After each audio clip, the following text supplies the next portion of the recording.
दोस्तों, अगर आप भी शिखर धवन को एक महान बल्लेबाज मानते हैं तो हमारी इस वीडियो को लाइक जरूर कीजिएगा। दोस्तों, शिखर धवन और हार्दिक पांड्या के शतक के दम पर भारतीय टीम ने जीता रोमांचक मुकाबला। जी हां, भारतीय टीम शिखर धवन की अगुवाई में वेस्टइंडीज के खिलाफ वनडे सीरीज खेलने के लिए तैयार है और वनडे सीरीज से पहले भारत और वेस्टइंडीज का एक ऐसा रोमांचक मुकाबला देखने को मिला जिसमें शिखर धवन और हार्दिक पांड्या का शानदार तूफान देखने को मिला, जिसके दम पर भारतीय टीम ने जीत दर्ज करी। और इस रोमांचक मुकाबले की पूरी डिटेल और पूरी हाईलाइट को जानने के लिए इस वीडियो को अंत तक जरूर देखिएगा। लेकिन उससे पहले आपको क्या लगता है, शिखर धवन, क्रिस गेल, हार्दिक पांड्या और आंद्रे रसेल में से कौन बेहतर विस्फोटक बल्लेबाज है? अपनी राय कमेंट करके जरूर बताइए। दोस्तों, वेस्टइंडीज के खिलाफ लगातार 12वीं सीरीज जीतने के इरादे से भारतीय टीम वेस्टइंडीज की धरती पर उतरी है, जहां पहले वनडे मुकाबले की तैयारी में भारत और वेस्टइंडीज में एक अभ्यास मुकाबला खेला गया,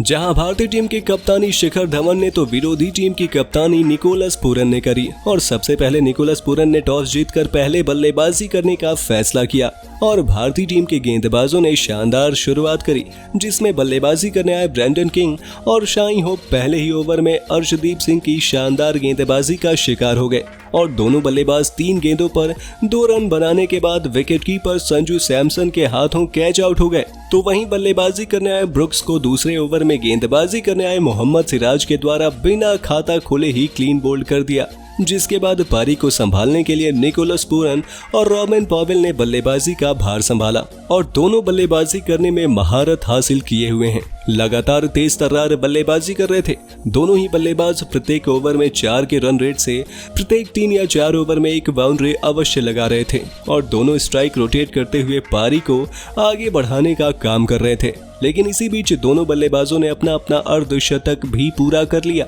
जिसमें निकोलस पूरन ने अपना अर्धशतक 78 गेंदों पर पूरा किया, तो दूसरी तरफ रॉबिन पॉवेल ने छक्के के साथ अपना अर्धशतक शानदार बल्लेबाजी करते हुए 32वें ओवर में पूरा कर लिया और उन्होंने अपना अर्धशतक 82 गेंदों पर पूरा किया था। लेकिन इसके बाद भारतीय टीम चिंता में नजर आ रही थी, क्योंकि भारतीय टीम को इस समय विकेट की आवश्यकता थी। लेकिन भारतीय टीम के गेंदबाज शुरुआत में बेहतर गेंदबाजी कर रहे थे, लेकिन इसके बाद दोनों ही बल्लेबाजों के सामने भारतीय गेंदबाज कमजोर साबित हुए और दोनों बल्लेबाजों ने अपना अपना शतक भी पूरा कर लिया, जिसमें 47वें ओवर में निकोलस पूरन ने अपना शतक 128 गेंदों पर पूरा किया, तो वहीं रॉबिन पॉवेल ने 148 गेंदों पर अपना शतक पूरा कर लिया और 2 ओवर बचे थे और गेंदबाजी करने के लिए आवेश खान ने निकोलस पूरन को अपनी बेहतरीन गेंद पर क्लीन बोल्ड कर दिया और 105 रन बनाने के बाद निकोलस पूरन आउट हो गए। तो दूसरी तरफ से शानदार बल्लेबाजी कर रहे रॉबिन पॉवेल ओवर की अंतिम गेंद पर छक्का लगाने के बाद विकेटकीपर संजू सैमसन के हाथों 108 रन बनाने के बाद कैच आउट हो गए और बल्लेबाजी करने के लिए जेसन होल्डर मैदान पर आए और उन्होंने अपने अंतिम ओवर में 2 छक्के और 2 चौके लगाकर अपना विकेट अंतिम गेंद पर प्रसिद्ध कृष्णा को दे दिया और 6 गेंदों पर 20 रन बनाने के बाद जेसन होल्डर भी आउट हो गए और इसी के साथ वेस्टइंडीज की टीम ने भारतीय टीम को 249 रनों का टारगेट दे दिया, जिसका पीछा करने भारतीय टीम उतरी। तो भारतीय टीम की तरफ से सलामी बल्लेबाज के रूप में शिखर धवन और संजू सैमसन मैदान पर आए, जिसमें पहली ही गेंद पर गेंदबाजी करने आए जोसेफ के हाथों संजू सैमसन क्लीन बोल्ड हो गए और संजू एक बार फिर से फेल होते हुए दिखाई दिए। तो वहीं बल्लेबाजी करने के लिए हार्दिक पांड्या और शिखर धवन के साथ मिलकर उन्होंने शानदार बल्लेबाजी करी और पारी को संभाल लिया, जिसमें दोनों बल्लेबाजों ने धीमी बल्लेबाजी करते हुए 25 ओवर तक धीमी बल्लेबाजी करी और 25-25 रन बनाए। लेकिन इसके बाद हार्दिक पांड्या और शिखर धवन ने प्रत्येक ओवर में 4 और 5 रन बनाए, जिसमें 28वें ओवर में शिखर धवन ने अपनी पहली बाउंड्री लगाई,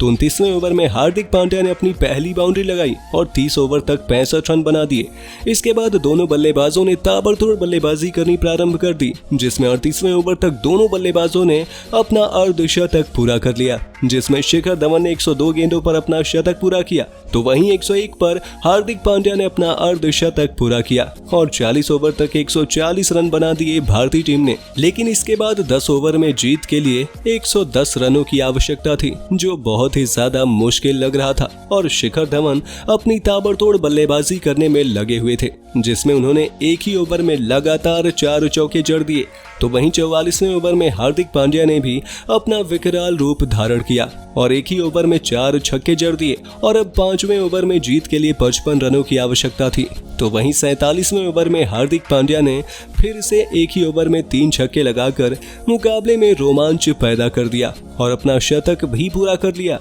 तो दूसरी तरफ से शिखर धवन जो कि शानदार बल्लेबाजी कर रहे थे, वो 49वें ओवर में उन्होंने छक्के के साथ अपना शतक पूरा किया और अब 6 गेंदों पर जीत के लिए 22 रनों की आवश्यकता थी और पहली गेंद पर हार्दिक पांड्या ने जेसन होल्डर को चौका लगा दिया। तो दूसरी गेंद पर जेसन होल्डर के हाथों कैच आउट भी हो गए और हार्दिक पांड्या ने 142 गेंदों पर 138 रनों की शानदार पारी खेली थी, जिसमें 4 चौके और 8 छक्के मौजूद थे। तो वहीं दूसरी तरफ अब 4 गेंदों पर जीत के लिए 18 रनों की आवश्यकता थी और बल्लेबाजी पर शिखर धवन मौजूद थे, जिन्होंने पहली 2 गेंदों पर 2 चौके जड़ दिए और तीसरी गेंद पर एक करारा छक्का भी जड़ दिया और अब अंतिम गेंद पर जीत के लिए 2 रनों की आवश्यकता थी और शिखर धवन ने एक और करारा छक्का लगाकर 129 गेंदों पर 142 रन, 8 चौके और 4 छक्के की मदद से बनाकर नाबाद रहे और हार्दिक पांड्या और शिखर धवन ने अपने सफर को लगातार भारतीय टीम को बहुत ही शानदार जीत दिला दी।